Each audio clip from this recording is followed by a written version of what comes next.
Morning dear students. आशा करती हूँ आप सभी स्वस्थ एवं सुरक्षित होंगे। बच्चों, आज हम आपकी भाषा माधुरी की पुस्तक में दिए गए पाठ 9 अर्थात गीत का कमाल के विषय में पढ़ेंगे।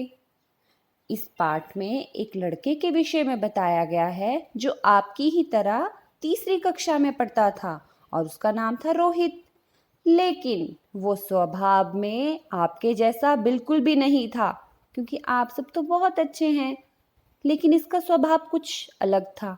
तो जानते हैं इसका स्वभाव कैसा था और उसके साथ क्या क्या हुआ। अब पढ़ना शुरू करेंगे। रोहित तीसरी कक्षा में पढ़ता था, जैसे कि आप भी पढ़ते हैं। वह बहुत जिद्दी था, लेकिन आप सब नहीं हो ना, इसीलिए मैंने कहा वो रोहित बहुत जिद्दी था। बात बेबात झगड़ा मोल लेता और बात करता तो ऐसा लगता जैसे खाने दौड़ रहा हो। बात बेबात मतलब बिना बात के किसी से भी वो झगड़ा कर लेता था और ऐसा व्यवहार करता था कि अभी किसी से वो झगड़ा कर देगा। उसके माता पिता पड़ोसी सभी उससे थर थर कांपते थे। एक दिन की बात है कि उसने अपने दोस्त को गीत गाते सुना। वह उसके पास जा पहुंचा और बोला, यह बताओ कि गीत कैसे गाए जाते हैं। अब देखो, वो इतना जिद्दी था, इतना शैतान था कि उससे उसके पड़ोसी तो डरते ही थे, उसके माता पिता भी डरते थे, थर थर कांपते थे।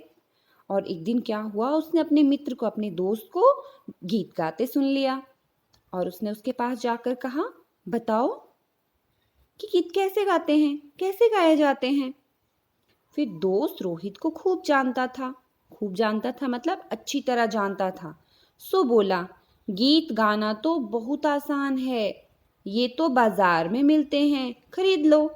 अब उसका दोस्त उसे बुद्धू बना रहा था, उसे पता था ये जिद्दी है। जो बच्चे जिद्दी होते हैं वो बुद्धू होते हैं, उन्हें कोई भी बेवकूफ़ बना सकता है। उसी प्रकार उसके दोस्त ने भी उसे बुद्धू बनाया और कहा, जाओ गीत तो बाजार में मिलते हैं, खरीद लो। उसकी बात सुनकर वह घर पहुंचा और अपने पिता से बोला, आप बाजार जाकर मुझे गीत ला दीजिए। पिता ने बहुत समझाया, लेकिन वह नहीं माना। पिताजी बाजार गए और एक दुकानदार से पूछा, क्यों भाई, गीत है क्या? दुकानदार समझा कि वह कोई गंवार है, सो बोला, आगे जाओ, वहां मिलेंगे। पिताजी जगह जगह भटके, लेकिन गीत बिकते हों तब तो मिले। शाम हो गई। इसी उधेड़-बुन में जब वे चले जा रहे थे तो उन्होंने एक चूहे को बिल के अंदर घुसते देखा। उन्हें आवाज सुनाई दी, खर्र खर्र। इससे एक पंक्ति बनी, खोदे खर्र खर्र। आगे जाकर उन्होंने एक सांप को सरकते देखा। अब देखो, कुछ बच्चे कितने जिद्दी होते हैं। जैसे रोहित था, अपने पिताजी को परेशान करता था, लेकिन पिताजी क्या थे, उसके प्यार में बंधे हुए थे। इस वजह से उन्हें उसकी जिद पूरी करनी पड़ती थी, लेकिन उन्हें ऐसा नहीं करना चाहिए था, है ना। इससे वो और ज़्यादा जिद्दी बन गया था। अब तो उसके पड़ोसियों को भी पता था कि वो जिद्दी है, तो उसने पिताजी को बाजार गीत लेने भेजा। उसकी जिद के आगे पिताजी कुछ भी नहीं कर पाए। तो बाजार में भी जो दुकान वाले से उन्होंने गीत खरीदना चाहा, उन्होंने सोचा ये कोई गंवार है। गंवार का मतलब होता है अनपढ़, जिसे कुछ पता नहीं होता। उन्होंने सोचा ये गंवार है, तो बोला कि जाओ आगे मिलेंगे। बेचारे पिताजी इधर भटके उधर भटके, लेकिन उन्हें गीत ही नहीं मिला कहीं पे भी।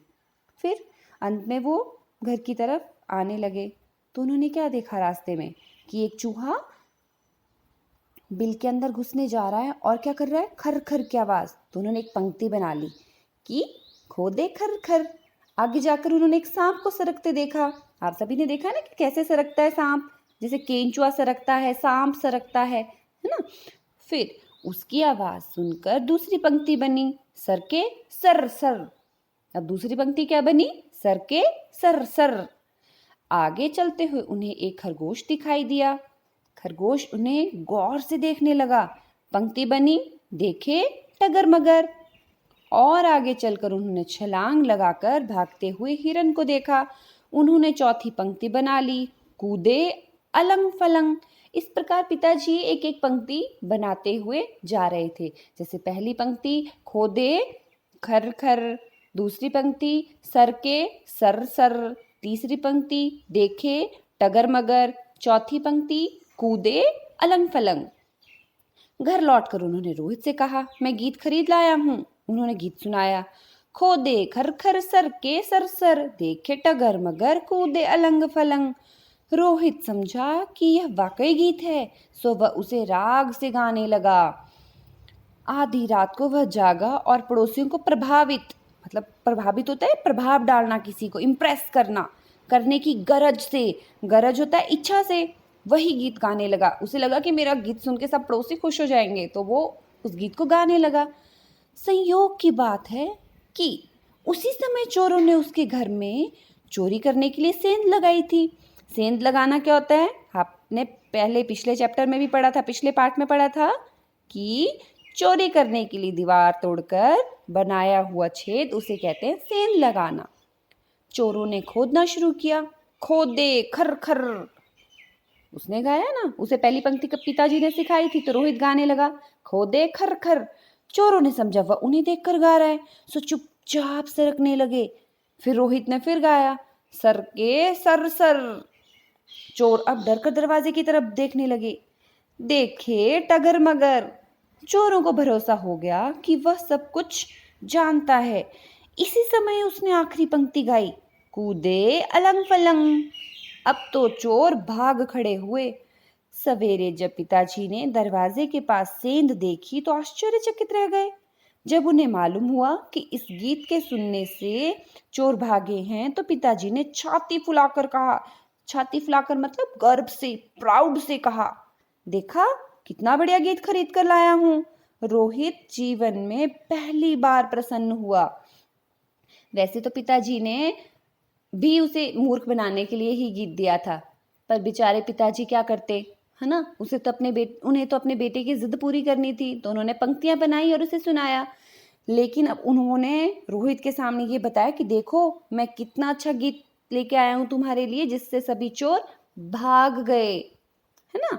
तो आज आप सभी इस पाठ को ध्यान पूर्वक पढ़ेंगे और कल मैं इस पाठ का कक्षा में पठन परीक्षा लूंगी। सभी इस पाठ को आज घर पे ध्यान से पढ़ेंगे, क्योंकि क्लास में कल सभी को ये पढ़ना पड़ेगा, अर्थात आपकी पठन परीक्षा होगी। धन्यवाद। आपका दिन मंगलमय हो।